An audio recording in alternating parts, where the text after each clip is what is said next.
Le silence des invisibles. Personne ne remarquait vraiment Aïssata lorsqu'elle franchissait les portes du dojo. Elle n'était pas bruyante. Elle ne riait pas fort. Elle ne portait aucun signe distinctif.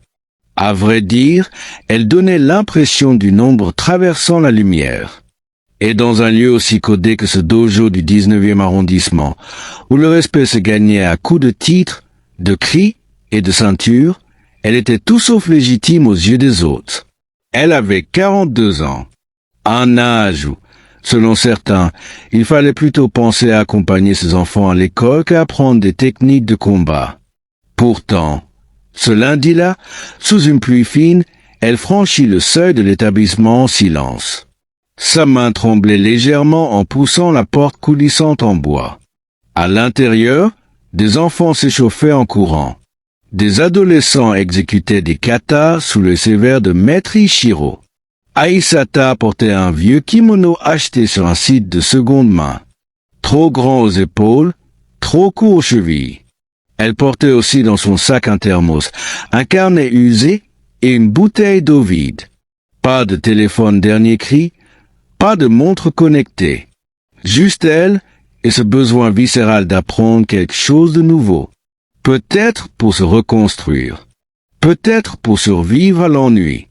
Ou peut-être pour rappeler à son corps qu'il était encore capable. Elle s'inclina maladroitement. Ses gestes manquaient de souplesse, mais elle les exécutait avec une sincérité déconcertante. Ichiro, le maître au visage fermé, l'observa sans un mot. Il la fit se placer à l'arrière, là où l'on mettait les débutants. Là où les regards ne s'attardaient jamais. Les autres élèves la regardaient à peine. Certains haussèrent les épaules. D'autres échangèrent des sourires entendus. Personne ne fit attention à la manière dont elle écoutait chaque instruction avec une intensité rare. Personne ne remarqua qu'elle arrivait 20 minutes en avant chaque jour, qu'elle balayait les tatamis avant l'entraînement, qu'elle ramassait les serviettes oubliées après les cours. Aïssata était silencieuse. Elle ne s'imposait pas. Elle existait en marge. Mais dans l'ombre, elle absorbait tout. Quand elle tombait, elle se relevait. Quand ses bras tremblaient pendant les exercices de renforcement, elle allait jusqu'au bout. Quand on la corrigeait sèchement, elle s'inclinait avec reconnaissance. Elle ne demandait jamais rien, pas même du respect. Il y avait pourtant une chose étrange chez elle. Une sorte de patience insondable, une humilité qui ne venait pas de l'ignorance, mais d'une sagesse silencieuse. Une force qui n'avait pas encore de forme, mais qui se sentait comme un frisson dans l'air avant un orage. Parmi tous les élèves, seul le petit Hugo semblait la regarder autrement. Un garçon de 10 ans, trop curieux pour faire comme les autres.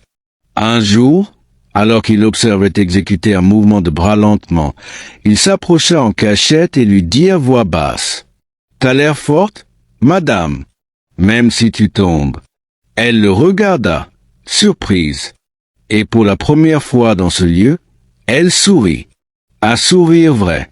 Pas celui qu'on offre par politesse, mais celui qu'on libère quand on sent que quelqu'un a vu ce que les autres ne voient pas.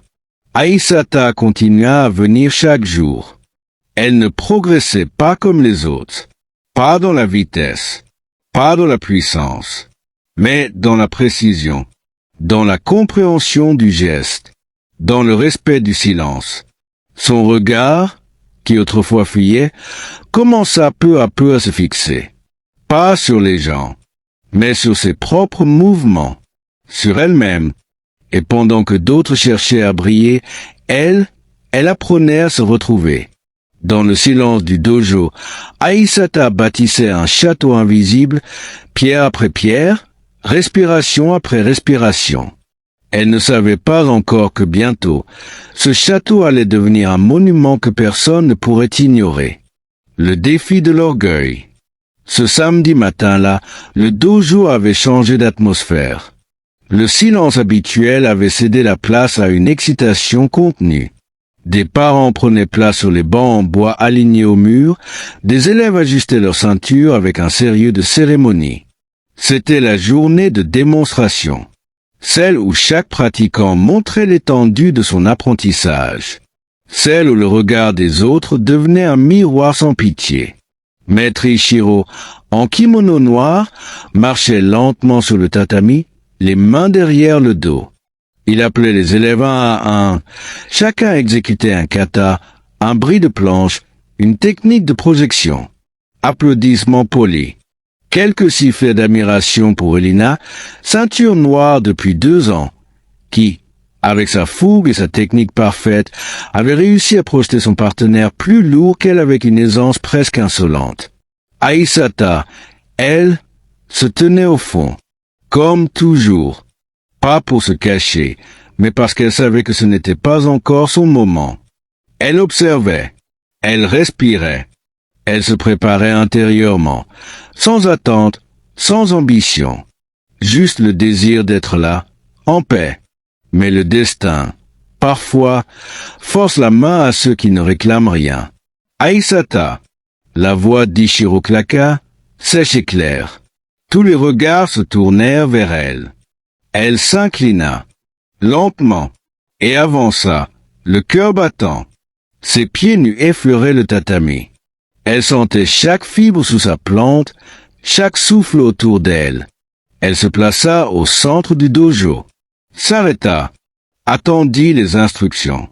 Mais le maître, cette fois, ne lui demanda pas un kata. Il regarda Elina et fit un simple signe du menton. Sans un mot, Elina comprit. Elle fronça les sourcils, surprise. Puis un sourire cruel se dessina sur son visage. Elle se leva, se plaça face à Aisata. « Vraiment ?» dit-elle à voix basse, moqueuse. « Tu veux faire ça ?» Aisata ne répondit pas. Elle s'inclina, respectueuse. Une fois, puis se mit en garde, les jambes légèrement fléchies, les mains levées à hauteur du visage. Un frisson discret parcourut l'assistance.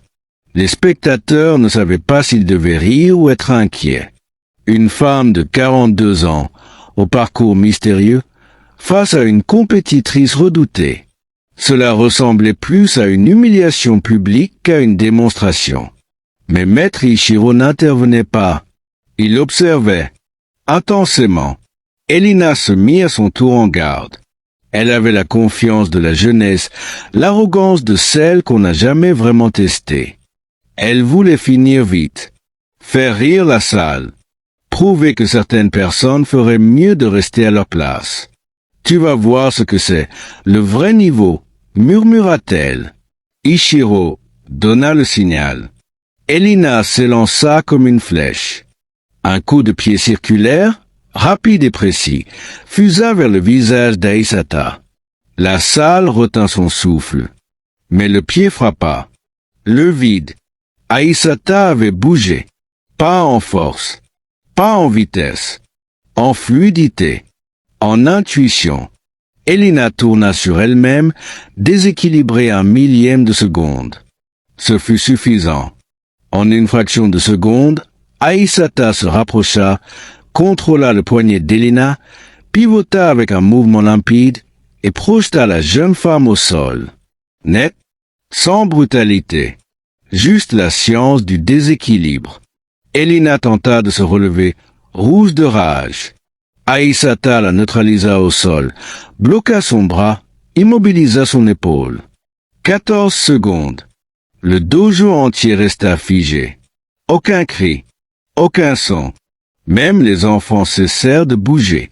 Elina était au sol, luttant contre l'évidence. Aisata la regardait, calme, présente, sans fierté déplacée, sans mépris. Juste une femme qui avait appris, en silence, à ne jamais sous-estimer son propre feu. 14 secondes. Le silence.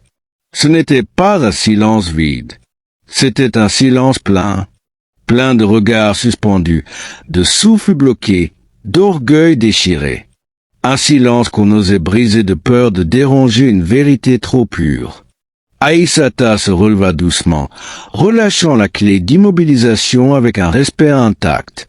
Elle s'inclina devant Elina, toujours au sol, les yeux écarquillés par l'incompréhension. Puis elle s'inclina face à Maître Ichiro. Pas un mot, pas un cri de victoire, pas même un sourire. 14 secondes. C'est le temps qu'il avait fallu pour retourner une salle pleine de certitude. 14 secondes pour faire taire les rires, les jugements, les doutes. Pas en frappant, pas en dominant, mais en comprenant, en lisant les gestes, en ressentant l'équilibre et l'instant. Le corps d'Aïsata avait bougé avec la grâce de quelqu'un qui ne cherche pas à vaincre, mais à répondre, à canaliser. Elle n'avait pas opposé la force à la force.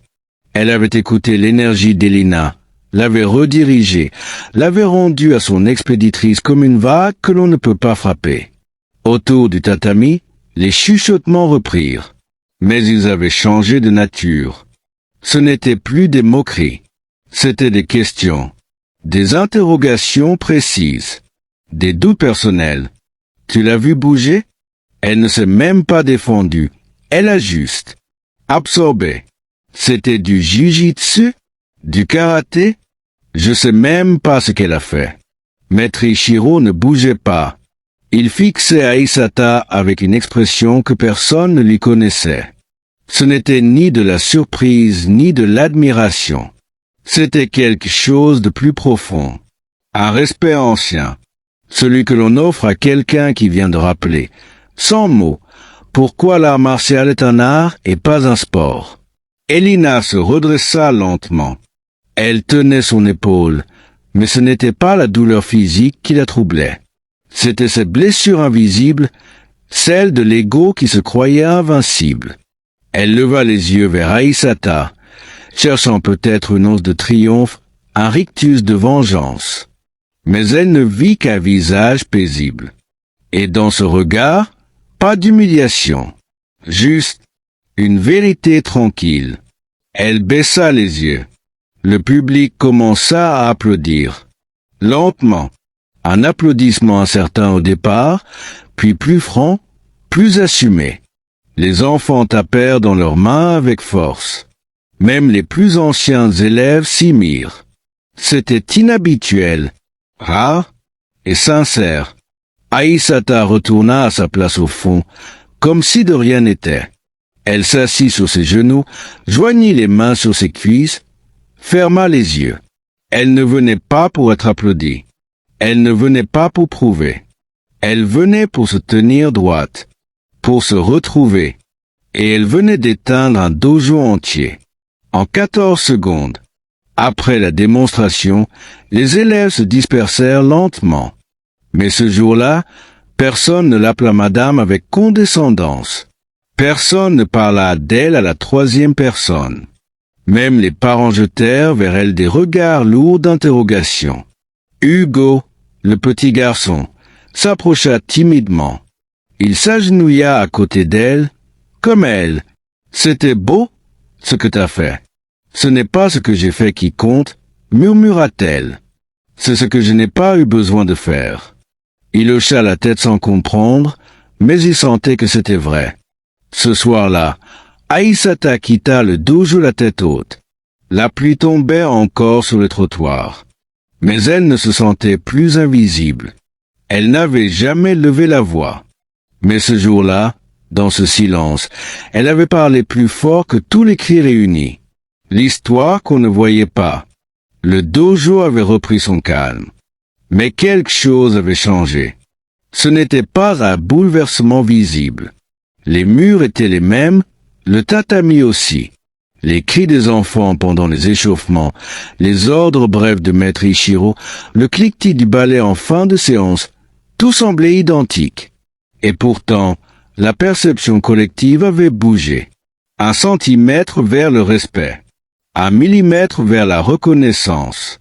Aïsata continuait de venir tôt, de balayer, d'observer. Mais désormais, certains la saluaient. D'un signe de tête, parfois maladroit, souvent sincère. Les sourires étaient moins rares.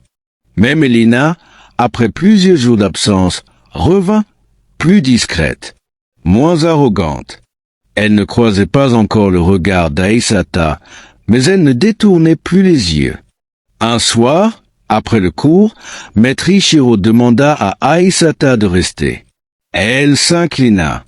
Il ne dit rien pendant de longues secondes.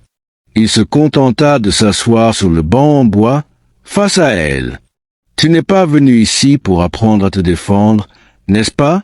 Elle hésita. Puis, pour la première fois, elle répondit avec une voix posée, grave et douce à la fois. « Je suis venu ici pour me rappeler qui je suis. » Il acquiesça. Il n'y avait rien à ajouter. Mais elle continua. « J'ai fui un pays en guerre. J'ai vu mon mari s'effondrer dans mes bras. J'ai traversé des frontières, des camps, des humiliations. J'ai élevé mes enfants seul. Et un jour, j'ai réalisé que je vivais, mais que je ne respirais plus. Alors je suis venu ici. » Ichiro ne l'interrompit pas. Ses yeux restaient rivés sur elle, pas pour la juger, mais pour la recevoir. Je me suis tue pendant trop d'années, parce que je devais être forte, parce qu'on attendait que je tienne, parce qu'on m'a appris que parler, c'est pleurer, et que pleurer, c'est échouer. Elle inspira lentement, mais ici, chaque chute m'a rappelé que je pouvais me relever. Et chaque mouvement m'a appris que la puissance n'est pas dans le cri, mais dans la maîtrise. Ichiro resta silencieux un moment. « Tu n'as jamais eu besoin de montrer, dit-il enfin. Tu étais déjà. Nous ne t'avons pas vu. C'est notre faute. » Aïssata baissa les yeux. Pas par honte, par pudeur. Le karaté ne m'a pas donné une arme. Il m'a rendu ma voix. Une voix que je n'avais pas besoin d'élever. Elle se leva, s'inclina profondément. « Merci, maître. » Mais Ichiro se leva à son tour et s'inclina plus bas encore. Ce soir-là, en sortant dans la nuit froide, Aïssata sentit pour la première fois depuis des années une chaleur dans sa poitrine. Pas celle du feu de la colère, mais celle, plus rare, du respect rendu. Dans les jours qui suivirent, les plus jeunes commencèrent à venir vers elle. Pas pour se moquer, mais pour apprendre. Hugo restait toujours collé à ses pas, comme un petit frère de cœur. Il répétait ses gestes, il lui posait 1000 questions. Et elle répondait, calmement, avec patience, avec cette autorité silencieuse que l'on n'enseigne pas. Elle ne donnait pas de leçons. Elle partageait. Et dans chaque geste, il y avait des années de douleur, de résistance, de dignité. Les élèves ne voyaient peut-être pas tout, mais ils sentaient, comme on sent une musique, sans savoir pourquoi elle nous bouleverse. Un nouveau respect. Le dojo était devenu un lieu différent, même si rien, extérieurement, n'avait changé. La lumière des néons était toujours un peu trop blanche. Le tatami grinçait par endroits. Le vestiaire sentait toujours le linge humide et le bois ancien. Mais l'ambiance, elle, avait basculé. Une onde invisible, déclenchée par 14 secondes de vérité, continuait de se propager. Aïssata, désormais, n'était plus la dame silencieuse du fond. Elle était une présence, une référence, une sagesse qui ne s'imposait pas, mais qu'on cherchait. Elle n'avait pas demandé sa place, elle l'avait méritée, sans un mot de trop.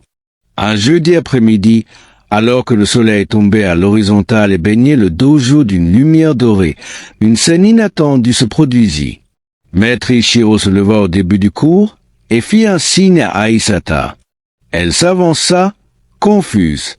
Il plaça une ceinture blanche dans sa main gauche, puis une noire dans sa droite.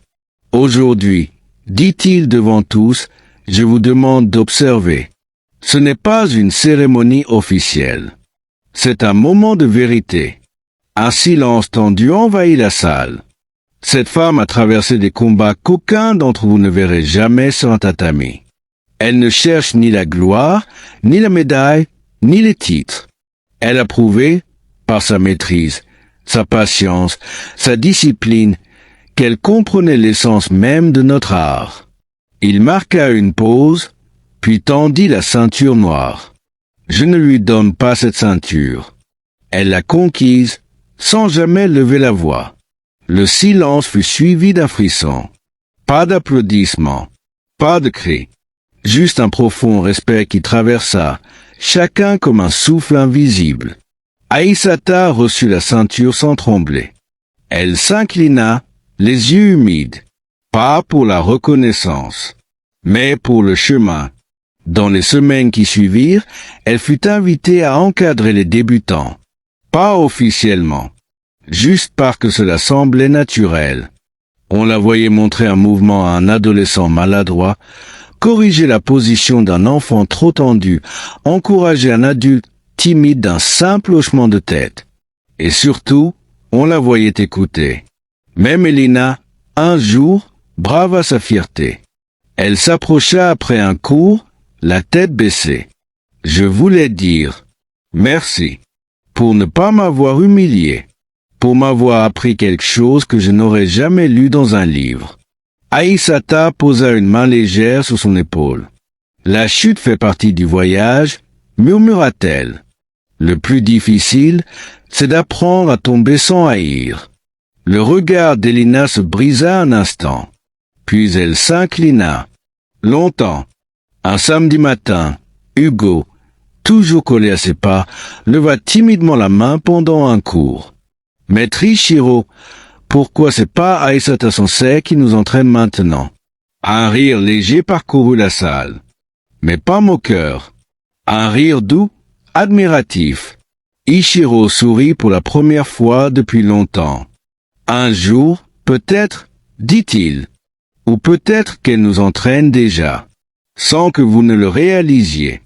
Et les regards se tournèrent vers elle. Ce jour-là, Aïssata s'avança au centre du tatami. Elle regarda les élèves, jeunes et moins jeunes. Elle inspira. Et pour la première fois depuis qu'elle avait mis les pieds dans ce dojo, elle parla à voix haute devant tous. Il y a des combats qu'on mène seuls, dans le silence, loin des regards. Mais chaque geste, chaque chute, chaque cicatrice peut devenir un pont, si vous apprenez à écouter. Puis elle s'inclina. Pas un mot de plus. Mais les regards avaient changé. Ce n'était plus de la curiosité, ni même de la surprise. C'était du respect pur. Et dans cette salle, où tant de voix avaient tenté de dominer, il suffisait de la sienne posée, calme, ferme pour tout faire taire. Aïssata n'avait jamais levé la voix. Mais en 14 secondes, elle avait fait taire tout un dojo. Et depuis, c'est dans chaque silence qu'on entendait le mieux son nom. Ce qu'elle nous a appris. Il y a des gens que l'on remarque dès qu'ils entrent dans une pièce. Ils parlent fort, prennent de la place, imposent leur présence comme un drapeau planté dans le sol. Et puis, il y a ceux comme Aïssata. Ceux qui arrivent en silence, qui marchent doucement et que l'on ignore. Jusqu'au jour où l'on ne peut plus détourner les yeux. Aïssata n'a jamais cherché à impressionner qui que ce soit. Elle n'a pas crié, n'a pas frappé plus fort que les autres. Elle n'a jamais revendiqué une souffrance, ni exigé une reconnaissance. Elle est simplement venue, jour après jour, avec humilité, avec constance, et surtout avec ce regard intérieur que peu de gens osent affronter. Dans un monde où tout pousse à paraître, elle a choisi d'être. Dans un art où l'on mesure souvent la force par la vitesse ou la brutalité, elle a démontré que le vrai pouvoir réside dans la maîtrise, le calme et le silence. 14 secondes. C'est tout ce qu'il a fallu pour renverser les certitudes. Mais ces 14 secondes n'étaient pas un miracle. Elles étaient l'aboutissement de toute une vie passée à encaisser sans rendre les coups, à observer, à comprendre, à transformer la douleur en discipline, le chaos en paix et la peur en sagesse. Aïssata ne deviendra peut-être jamais une star, ni un nom inscrit sur les trophées.